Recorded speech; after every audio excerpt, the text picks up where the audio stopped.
The vanilla buttercream frosting trembled in my hands as I piped "Happy Birthday, Annabelle" onto the cake. 9 perfect roses, one for each year of my daughter's life. Everything had to be perfect today, even if I was running on 3 hours of sleep and enough coffee to fuel a small army. My name is Heidi, and I've spent the last 4 years making sure my daughter never feels the void her father left when he walked out on us. Today would test that resolve more than ever.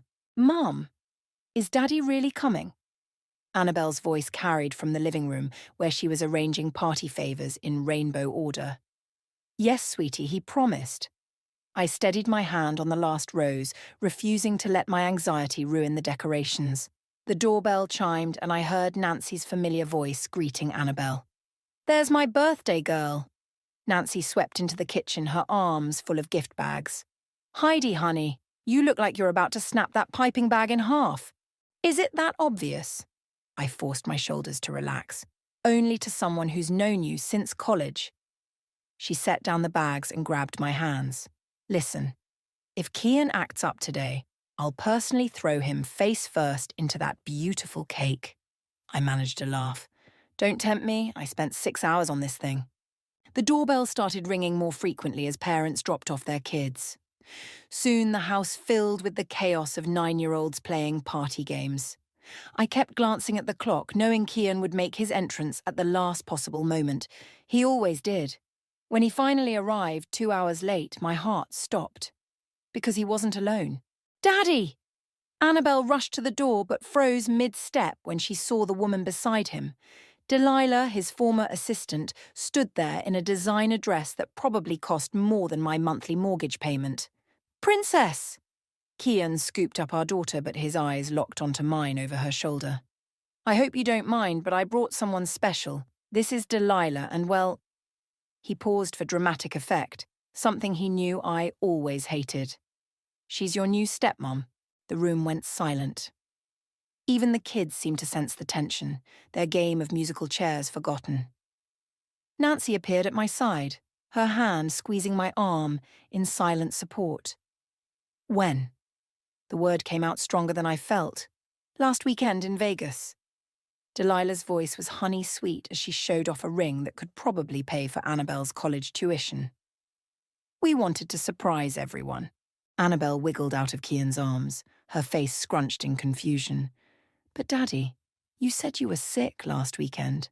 That's why you couldn't come to my recital. I watched Kian's smile falter for a split second. Princess, sometimes grown-ups have to make hard choices, but I'm here now and I brought you the biggest present ever. Actually, Nancy stepped forward, her voice carrying across the room, we were just about to do cake. Kids, who wants to sing happy birthday? The children's excitement returned instantly, and they scrambled toward the dining room. As I carried out the cake, my hands steady despite the storm inside me, I caught Kian watching me. That same smug look he'd worn 4 years ago when he'd announced he was leaving, confident that his charm and money would shield him from any consequences. But this time was different. This time, I had something he didn't know about. Make a wish, sweetheart, I said as Annabelle beamed at her candles. She closed her eyes tight, and in that moment I made a wish too. Not for revenge, exactly, but for justice. For all the recitals missed, the weekend visits cancelled, the tears I'd dried in the middle of the night. Mrs. Nelson? A deep voice caught my attention. Robert, Kian's boss, stood nearby with his daughter. I hadn't even noticed him arrive. Beautiful party. I hear Kian's up for that VP position next month. Is he now? I smiled, thinking of the folder hidden in my desk drawer upstairs, the one containing every broken promise, every lie, every document that proved exactly who Kian MacDonald really was. As my daughter blew out her candles to a chorus of cheers, I watched Kian pull Delilah close, whispering something in her ear that made her giggle. They looked perfect together, just like he'd planned. But plans can change. And, sometimes, karma needs a little push in the right direction. Mom? Annabelle tugged at my sleeve. Can we open presents now? Of course, baby. I smoothed her hair, already plotting my next move. Let's make this a birthday no one will forget. After the cake, I escaped to the kitchen under the pretense of getting more paper plates. Nancy followed, closing the door behind her. Okay, spill it. You've got that look, she said, leaning against the counter. What look? The same look you had before you exposed that corrupt professor in college. You're planning something. I pulled open a drawer, pretending to search for plates I didn't need. He got married, Nancy. In Vegas, while he was supposed to be at his daughter's dance recital. I know, honey, he's trash. Nancy lowered her voice as children's laughter filtered through the door. But whatever you're thinking about doing, did you see Robert out there? I interrupted, closing the drawer with more force than necessary. Kian's boss? The one who's about to promote him to VP? Heidi. Nancy's tone carried a warning. You know what the worst part is? My hand shook as I gripped the counter. Last month, when I asked Kian for help with Annabelle's medical bills, he claimed he was broke. Broke. But he could afford that rock on Delilah's finger. A soft knock interrupted us. Annabelle peeked in, her party crown slightly askew. Mum? Daddy wants to make a speech. Of course he does, I muttered, but plastered on a smile. We'll be right there, sweetie. Back in the living room, Kian had commanded center stage, champagne flute in hand. The parents gathered around while the kids continued playing in the background. Delilah stood beside him, practically glowing as she gazed up at her new husband.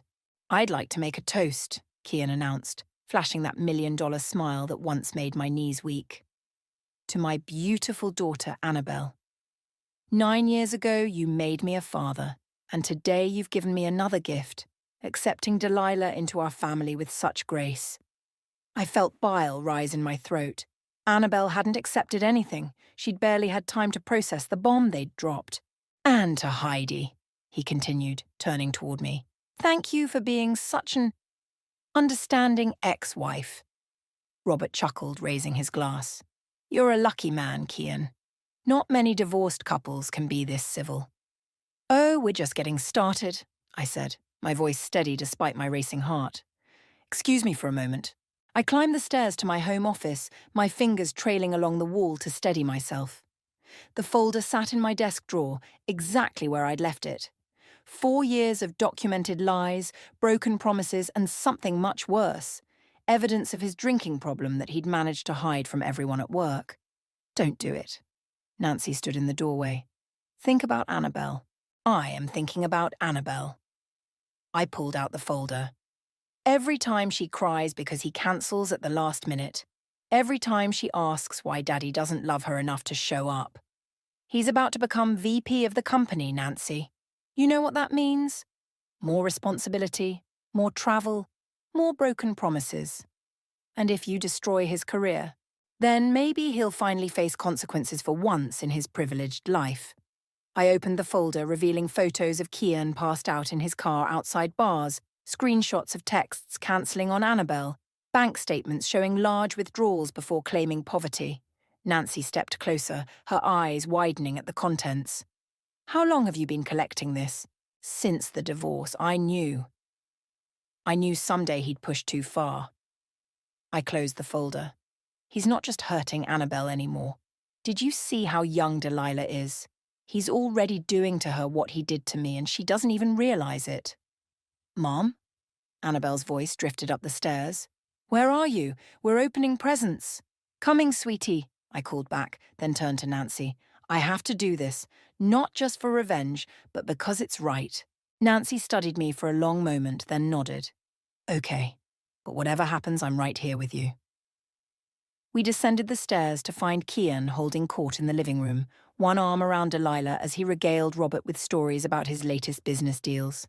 Annabelle sat cross-legged by her pile of presents, but her eyes kept drifting to her father and his new wife. I clutched the folder behind my back, my heart pounding. One move could change everything, destroy his career, hurt Annabelle. But as I watched him perform for his audience, completely ignoring his daughter on her birthday, I knew what I had to do. Kian, I said, stepping forward. Before we open presents, there's something I need to share with everyone. The folder felt heavy in my hands as I approached him, years of pain and anger condensed into manila and paper. Delilah's smile faltered as she noticed my expression, but it was Robert's curious look that gave me the final push I needed. Sometimes karma needs evidence to do its job. Actually, Kian interrupted, setting down his champagne flute, let's do presents first. Princess, want to see what Daddy got you? Kian, my voice cut through the room like ice. This can't wait. I placed the folder on the coffee table between us. The room grew quiet, save for the muffled giggles of children playing in the backyard. Thank God Nancy had the foresight to usher them outside. What's this? Robert asked, leaning forward with interest. Just some old paperwork, Kian said quickly, reaching for the folder. I placed my hand firmly on top of it. You know what's interesting about paperwork? I smiled, the kind of smile that doesn't reach your eyes. It tells stories. Like how someone can claim they're too broke to help with their daughter's medical bills while spending thousands at bars and casinos. Kian's face paled. Heidi, don't. Or how someone can miss their daughter's recital claiming to be sick when really they were in Vegas getting married. I opened the folder, pulling out a stack of photos. But my personal favourite is how someone can drive drunk multiple times, yet somehow keep it quiet at work. Robert straightened in his chair. Excuse me? She's lying. Delilah jumped in, her perfectly manicured hand gripping Kian's arm. This is just a bitter ex-wife trying to cause trouble. Pictures don't lie. I spread the photos across the table. Neither do police reports, or bank statements, or the dozens of texts cancelling on your daughter at the last minute. The room fell silent as Robert picked up one of the photos. It showed Kian slumped over his steering wheel outside the Red Door bar, dated just 3 weeks ago. Mum? Annabelle's small voice made me freeze. She stood in the doorway clutching her new stuffed unicorn. What's happening? Nothing, Princess, Kian said quickly. Your mum's just showing some boring grown-up stuff. Is that you in the pictures, Daddy? She stepped closer, peering at the scattered photos. Why are you sleeping in your car? Annabelle, honey. Nancy appeared behind her. Let's go check on your friends outside. I think Sarah's looking for you. But Annabelle stood her ground, her 9-year-old face set with determination. Is this why you didn't come to my recital? Were you sleeping in your car again? The silence that followed was deafening. Delilah's mouth opened and closed like a fish out of water. Robert gathered the photos with trembling hands, his face growing darker with each one he examined. Kian. Robert's voice was dangerously quiet. My office. First thing Monday morning. Robert, please! Kian stood, desperation cracking through his polished facade. I can explain everything. These photos are old, they're... 3 weeks ago isn't old, I cut in. Neither is last weekend in Vegas. You vindictive bitch, he hissed under his breath. Daddy! Annabelle gasped. That's a bad word. I think. Nancy stepped forward, her hand on Annabelle's shoulder. It's time for cake and ice cream in the backyard. Who's with me? The remaining adults quickly followed Nancy and Annabelle outside, leaving me alone with Kian, Delilah, and Robert. The sound of children singing Happy Birthday drifted through the windows, a surreal backdrop to the tension in the room. How long? Robert demanded. How long have you been hiding this drinking problem? I don't have a problem, Kian insisted. This is all being blown out of proportion. Really? I pulled out one final piece of paper. Because according to this credit card statement, you spent over $5,000 at bars last month alone. The same month you told me you couldn't afford Annabelle's inhaler.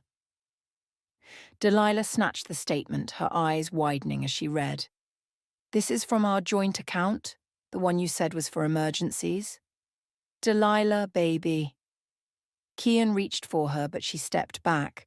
Don't baby me. We just maxed out my credit cards for our wedding because you said all your money was tied up in investments. Robert stood, gathering the folder and its contents. I've seen enough. Kian, this isn't just about the VP position anymore. We need to seriously discuss your future with the company. As Robert headed for the door, Kian's carefully constructed world crumbling around him, I felt no joy. Only a heavy, sad certainty that this had been necessary. You've ruined everything, he spat at me. No, Kian. I looked toward the backyard where Annabel was blowing out her candles again, surrounded by friends. You did that all on your own. I just showed everyone the truth. Through the window, I could see Annabel making her wish. This time, I hoped it would be for something better than a father who couldn't keep his promises. The party continued outside, but the atmosphere in my living room had turned toxic. Kian paced back and forth while Delilah sat on the couch frantically typing on her phone. "Who are you texting?" Kian snapped at her. "My sister," Delilah replied without looking up, "asking if I can stay with her for a few days." "You're not going anywhere?" He reached for her phone, but she pulled it away. "Don't." Her voice trembled. "Just don't." I moved toward the kitchen, wanting to give them space, but Kian's voice stopped me. "This isn't over, Heidi." "It should be," I said, turning back. "Go home, sober up, and figure out how to be a better father." "A better father?" He laughed, harsh and hollow. "I provide for her. I buy her things. What else does a 9-year-old need?" "Time," I said. "Attention. Love. Basic things that shouldn't need explaining." A knock at the door interrupted us. Robert had returned, his face grim. "Forgot my briefcase." He paused, looking at Kian. "The board will hear about this first thing Monday. I suggest you come prepared with an explanation." "Robert, please." Kian's voice shifted to that smooth, persuasive tone I knew too well. "We've been friends for years. You know me." "Do I?" Robert retrieved his briefcase. "Because the Kian I thought I knew wouldn't drive drunk or abandon his child? I never—" "Save it for Monday," Robert turned to me. "Thank you for bringing this to my attention, Heidi. As a father myself, I can't ignore this kind of behavior." After Robert left, Delilah stood abruptly. "I need some air." She hurried outside, still clutching her phone. "Happy now?" Kian rounded on me. "You've destroyed everything I've worked for. Everything you've worked for." I stepped closer, anger finally breaking through. "What about what I've worked for? Do you know how many extra shifts I picked up to pay for Annabelle's medical bills? How many nights I stayed up helping her with homework while you were passed out in bar parking lots?" "Mom," Annabelle's voice made us both jump. She stood in the doorway, cake frosting smeared on her cheek. "Are you and Daddy fighting?" "No, sweetie," I started, but Kian cut me off. "Yes, we are, because your mother just ruined Daddy's job." "Kian," I hissed, but the damage was done. Annabelle's lower lip trembled. "Is that true, Mom?" Before I could answer, Nancy appeared behind her. "Hey, kiddo, Tommy's about to break the piñata. You don't want to miss that, right?" "I want to know what's happening," Annabelle insisted, her voice small but determined. I knelt down to her level. Sometimes grown-ups make bad choices, and those choices have consequences. Like when I didn't do my homework and had to miss recess. Something like that, I managed a smile, but much bigger. Through the window, I saw Delilah pacing in the backyard, still on her phone. She was gesturing frantically, and even from here I could see tears on her cheeks. "Is Delilah going to be my stepmom anymore?" Annabelle asked. Kian made a choked sound. "Of course she is. Everything's fine." "Don't lie to her," I snapped. "Not anymore." "Then you explain it," he challenged. "Explain to our daughter how you just couldn't let me be happy." Nancy stepped forward. "Okay, that's enough. Annabelle, honey, let's go join your friends." "But now, sweetie." Nancy's tone left no room for argument. She led Annabelle outside, shooting me a supportive look over her shoulder. As soon as they left, Kian's phone buzzed. He checked it, his face darkening. "The board wants to meet tonight, not Monday. Tonight." He looked at me with pure hatred. "I hope you're satisfied." "I'm not," I said honestly. "I wish none of this was necessary. I wish you'd just been the father Annabelle deserves." Through the window, I watched Delilah end her call and wipe her eyes. She looked at her wedding ring, then slowly slipped it off her finger. "Your new wife is about to leave you," I said quietly. "Your job is in jeopardy. But you know what the saddest part is? You're still not thinking about how this affects Annabelle." "Don't tell me what I'm thinking," he growled, but his eyes darted to the window where Delilah was approaching, ring in hand. "You should go," I said. "Deal with your board meeting. Talk to your wife. but mostly figure out how to explain to your daughter why you keep choosing everything else over her. As Delilah entered, her mascara streaked and her hand clutching her wedding ring, I stepped out onto the back porch. The sound of children laughing mixed with the crack of the piñata breaking open, candy raining down like tiny meteors of joy. Sometimes the hardest consequences to face are the ones we bring upon ourselves. The party wound down as parents arrived to collect their sugar-buzzed children. Each time the doorbell rang, I held my breath, expecting Kian to reappear. He and Delilah had left an hour ago in separate cars, leaving Annabelle clutching her unopened present from them. "Can I open Daddy's gift now?" she asked, sitting cross-legged on the floor amid wrapping paper debris. "Of course, sweetie." I sat beside her, watching as she carefully unwrapped the large box. Inside was an iPad Pro, still in its sealed package. Annabelle's face lit up for a moment, then fell. "This is like the one he got me for Christmas." "What do you mean?" "The one he took back because he said it was too expensive." She pushed the box away. "Is he going to take this one back too?" Nancy, who'd stayed to help clean up, exchanged a look with me over Annabelle's head.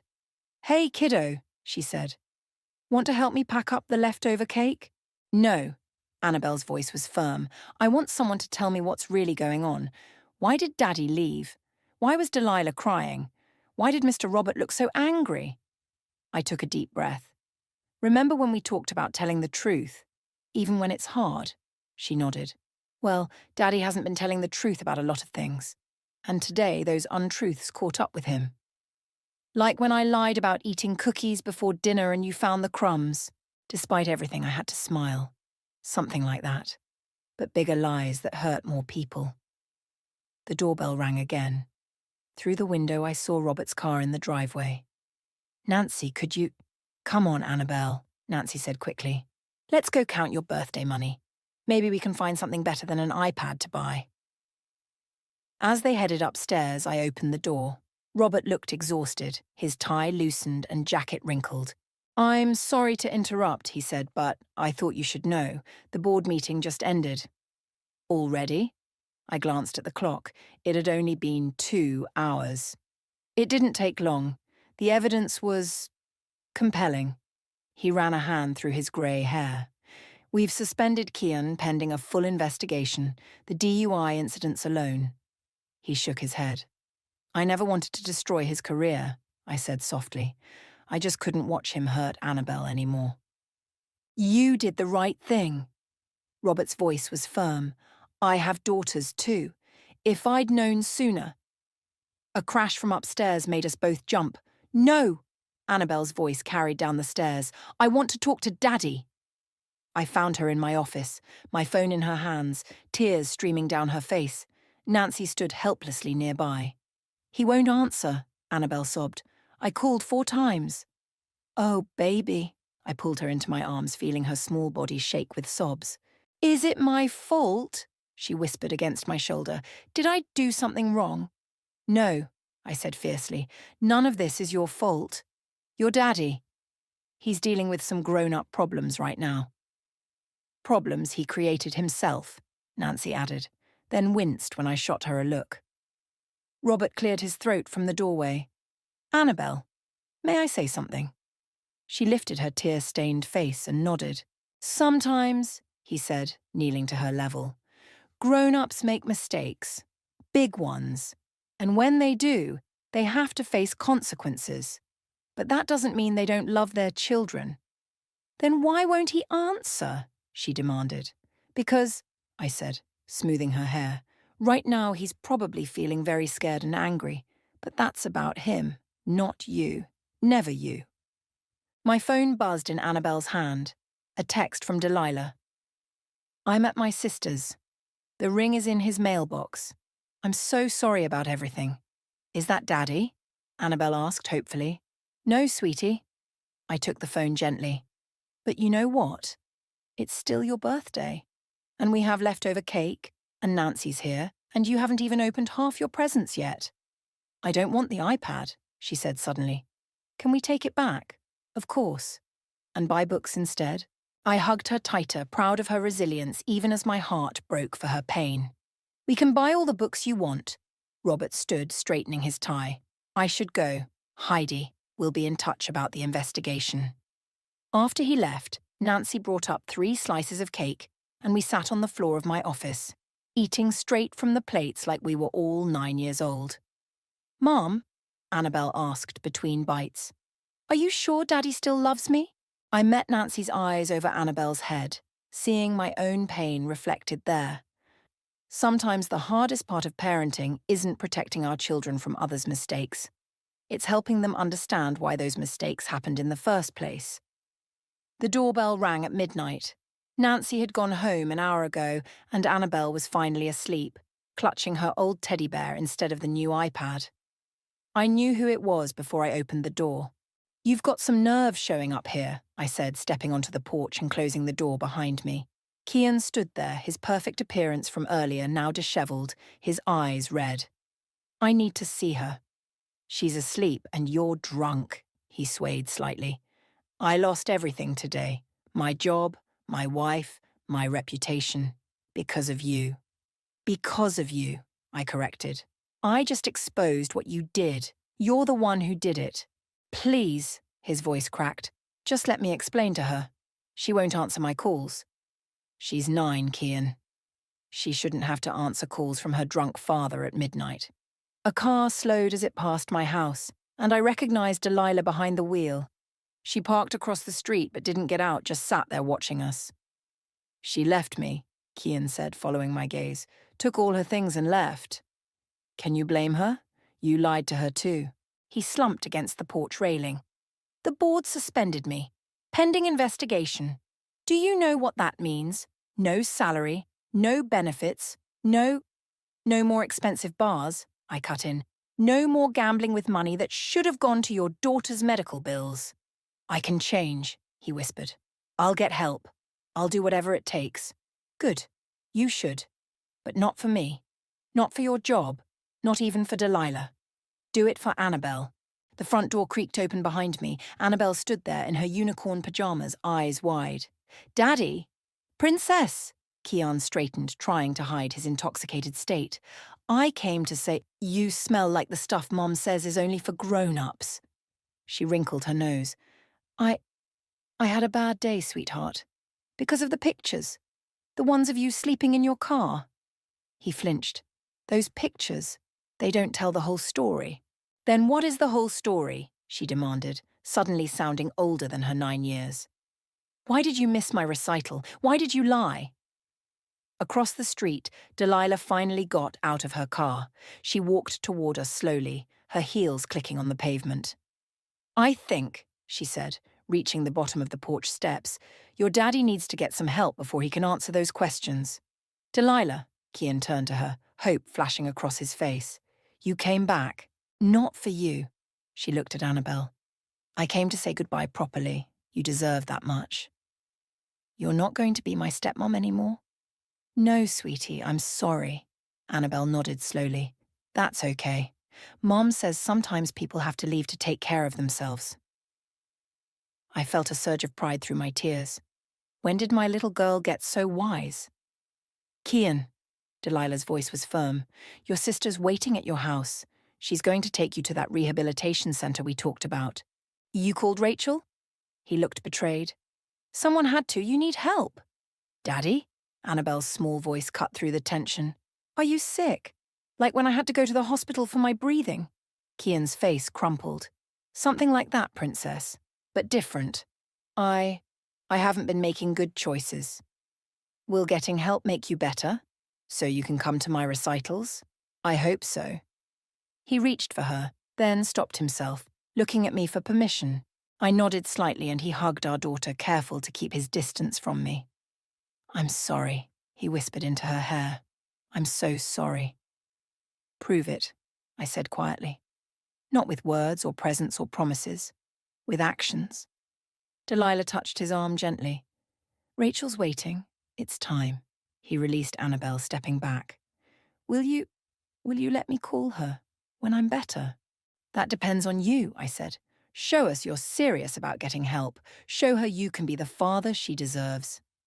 As Delilah led him to her car, Annabelle slipped her hand into mine. "Mom, Is Daddy going to the hospital? Something like that. A special place where they help people make better choices. We watched the car drive away, Annabelle's hand warm in mine. After a moment, she looked up at me. Can we take the iPad back tomorrow? Of course, why? I want to donate the money to the hospital, the one that helps me breathe better. She paused. Maybe they can help other kids while Daddy gets better too. I pulled her close, marveling at how children can sometimes teach us more about forgiveness and hope than we could ever teach them. 3 days after the party, Robert called me into his office. The corporate building loomed over me, all glass and steel, as I rode the elevator to the executive floor. Thank you for coming, he said, gesturing to a chair. We need to discuss some complications. Complications? He slid a folder across his desk. Not mine, but one bearing the company logo. Kian's lawyers have been in touch. They're claiming wrongful termination and defamation. He wasn't terminated, I said. He was suspended. They're arguing the suspension itself is damaging his reputation. Robert removed his glasses, rubbing his eyes. They want us to reinstate him immediately with full benefits and a public apology. Or what? Or they'll sue. Not just the company, but you personally. My hands clenched in my lap. He's trying to bully me into silence. Again. A knock at the door interrupted us. Delilah entered, looking professional but tired. Sorry I'm late, she said, taking the seat next to me. Traffic was horrible. You asked her to come? I turned to Robert. I asked to come, Delilah corrected, because I have something you both need to see. She pulled out her phone, scrolling through it before placing it on the desk. A video played. Kian in their kitchen, clearly drunk, ranting about the company, about me, about everyone he felt had wronged him. I recorded it the night before Annabelle's party, Delilah said quietly. I was scared. He'd been getting worse. When was this taken? Robert asked, leaning forward. Last Friday, the night before we went to Vegas. She swallowed hard. He said we had to get married right away before something happened. Before what happened? Before the audit. Robert and I both looked at him. He knew the quarterly audit was coming up. He'd been falsifying expense reports, hiding his drinking binges as client meetings. Robert's face darkened. How long? At least 6 months. Maybe longer. She pulled up more videos, more evidence. I started documenting everything after I found him passed out in his office one morning. I thought I could help him change. By marrying him? I couldn't keep the edge from my voice. By giving him an ultimatum. Get help or I'd show these to the board. She met my eyes. But then he dragged me to Vegas instead. Said everything would be fine if we just got married right away. I was stupid enough to believe him. Robert stood, pacing behind his desk. This changes everything. With this evidence, the lawsuit won't stand. There's more, Delilah said. The night of the party, after the board meeting, he didn't go to the rehabilitation center. His sister waited for hours, but he never showed up. My blood ran cold. Then where is he? At the Red Door Bar. He's been there every night since. She showed us a final photo. Kian slumped at the bar, dated just last night. He's spiraling, and I'm worried he'll do something desperate. Like sue everyone who tried to help him, I said bitterly. Like hurt himself. Or someone else. Delilah's voice cracked. He keeps talking about making things right, but his idea of right is scary. Robert picked up his phone. I'm calling our legal team. With this evidence, we can file a countersuit and— No, I interrupted. No more suits. No more legal battles. I stood up. I'm going to the Red Door. Heidi, don't! Delilah grabbed my arm. He's dangerous right now. He's Annabelle's father. And he's drowning. I pulled free. Sometimes rock bottom needs a witness. Then I'm coming with you, she said, standing. Me too, Robert added. Let me call security. No. I headed for the door. Just me and Delilah. He needs to see what he's losing, not what he's fighting. In the elevator, Delilah turned to me. Why are you doing this, after everything he's done? Because my daughter asked me this morning when Daddy was coming home from the hospital. I pressed the lobby button. I'm tired of lying to her. And if he refuses help, then at least we can tell her we tried. That's more than he's done so far. As we drove to the Red Door, I thought about the folder that started all this. How I'd thought exposing his secrets would bring justice, when really, it had just revealed how deep his problems went. Sometimes karma doesn't just deliver consequences. It delivers opportunities for change. The question was whether Kian would finally take this opportunity, or if he'd keep drowning in his own denial. The Red Door's neon sign flickered in the afternoon sun as we parked. Through the window, I could see him at the bar, exactly where Delilah's photo had shown him. "Ready?" Delilah asked. "No," I admitted. "But Annabelle deserves better than a father who hides in bars, so let's go give him one last chance to be that better person." The Red Door's stale air hit us as we entered. Kian didn't look up when we approached, just stared into his glass like it held all the answers he'd been searching for. "You're done," I said quietly. He laughed, hollow and bitter. "Come to gloat? No, come to give you a choice." I placed my phone on the bar, showing a photo of Annabelle at her recital, the one he'd missed. "You can stay here, drink yourself into oblivion, and lose everything that matters. Or you can get up right now and come with us." "Where?" He finally looked up, his eyes bloodshot. "To another board meeting, another humiliation." "To rehab," Delilah said. "For real this time." The bartender drifted over. "Another round?" "No," I said firmly. "He's done." "You can't decide that for me," Kian snapped. "No, but Annabelle can." I played a video on my phone, Annabelle sitting on her bed, recorded this morning. "Hi, Daddy," her voice rang clear through the speaker. "Mum says you're sick, like when I can't breathe right. Remember when you took me to the hospital and said the doctors would make me better? Maybe other doctors can make you better too. I miss you." Kian's hand shook as he reached for the phone. "Turn it off. She made me promise to show you." I let the video play. "She said maybe you just needed to remember what matters." "I don't deserve her," he whispered. "No, you don't," Delilah agreed. "Not right now, but you could. The lawyers..." "Drop the lawsuit," I cut in. "Use that money for treatment instead. Show her you can be better." He stared at his glass for a long moment. "What if I fail?" "Then you fail trying to be better, instead of succeeding at being worse." The bartender returned. "Last call?" Kian pushed the glass away. "No, I'm done." Outside, Rachel's car waited in the parking lot.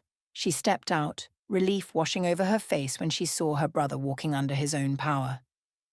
"The center has a bed ready," she said. "They can take you now." Kian turned to me.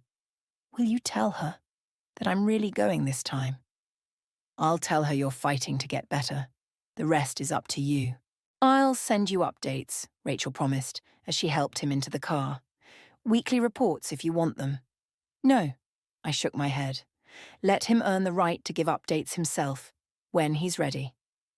As Rachel's car pulled away, Delilah touched my arm. "Why did you really come today?" "Because revenge wasn't the answer."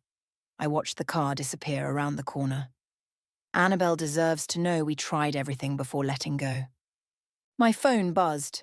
A text from Nancy. "Annabelle's asking about dinner. Everything okay?" "Want to grab pizza?" I asked Delilah. I know a 9-year-old who'd love to hear how her father's finally getting help. She smiled, tears in her eyes. "I'd like that." At home, Annabelle launched herself into my arms. "Did you find Daddy? Is he going to the hospital?" "Yes, baby, he's getting help." "Real help this time," Delilah added, setting the pizza on the counter. Nancy raised an eyebrow at Delilah's presence, but said nothing as Annabelle dragged her new almost stepmom to see her book collection. "You know this might not work," Nancy said quietly. "I know. But she needs to see we tried, that sometimes love means making hard choices. Like showing those photos. Like giving someone a chance to change, even when they've hurt you." Annabelle's laugh drifted from her room as she showed Delilah her favourite stories. Stories about redemption, about second chances, about people choosing to be better. My phone buzzed again. A message from Robert. "Board-approved medical leave for Kian. Treatment fully covered. You did the right thing." I watched Annabelle teaching Delilah her special pizza eating technique, folding it just so to catch all the toppings. Two people connected by a man who'd hurt them both, finding comfort in each other's strength. "Mom," Annabelle called, "can we read my new book? The one about the dad who learns to be brave?" "Of course, baby." As I joined them, watching my daughter snuggle between me and the woman who could have been her stepmother, I realized something important. Sometimes the biggest act of revenge isn't exposing someone's secrets or destroying their life. Sometimes it's showing them exactly what they could lose, then giving them one last chance to save it. "Read the part about being brave again," Annabelle requested, her eyes heavy with sleep. And so we did. Three people bound by love for a little girl, hoping that somewhere across town, her father was finally finding the courage to be brave too. Not for revenge, not for karma, but for the chance to be worthy of his daughter's love. That's the thing about karma. Sometimes it doesn't just deliver justice. Sometimes it delivers hope.